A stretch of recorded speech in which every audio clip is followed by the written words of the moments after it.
श्री स्वामी समर्थ. श्री स्वामी समर्थ सहस्रनामावली भाग दुसरा.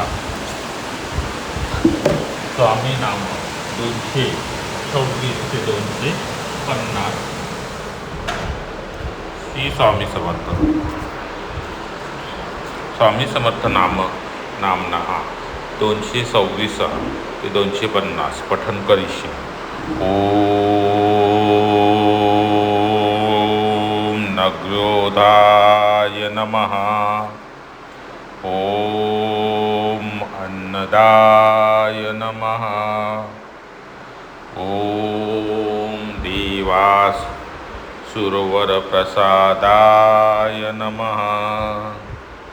ओम सर्वतोमुखाय नमः. ओम गतये नमः. ओम आनंदिने नमः. ओम पुरुषाय नमः. ओम महानादाय नमः.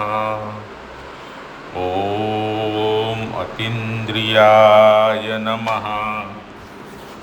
ओम धान्याय नमः. ओम सर्वभोग विदुत्तमाय नमः. ओम ज्योतिरादित्याय नमः. ओम विश्वाय नमः. ओम कृतागमाय नमः.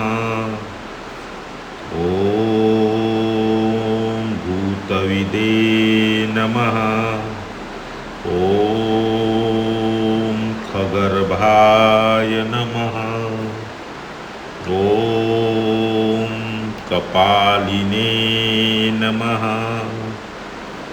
ओम निरायुधाय नमः. ओम त्रिपदाय नमः.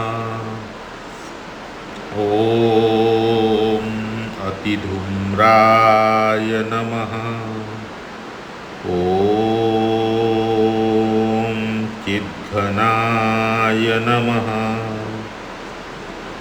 ओम यतीन्द्राय नमः. ओम सुखवर्धनाय नमः. ओम परब्रह्मणे नमः. ओम दमाय नमः. ओम अतुल्याय नमः. ओम श्री स्वामी समर्थ इति श्री स्वामी समर्थ सहस्रनामावली नामने 225 ते 250 संपूर्ण. अशा रीतीने आपण स्वामी समर्थ नामावलीची 225 ते 226 ते 250 ही नावं आजच्या तिसऱ्या दिवसाच्या भाग 2मध्ये घेतलेली. आपल्याला या भागावर सुद्धा 25 वेळा श्री स्वामी समर्थ द्यायचे. त्याच्यासोबत आपल्याला पुष्प नंबर आणि सविधा नंबर टाकून जप करायचा आहे. सगळ्यांना श्री स्वामी समर्थ.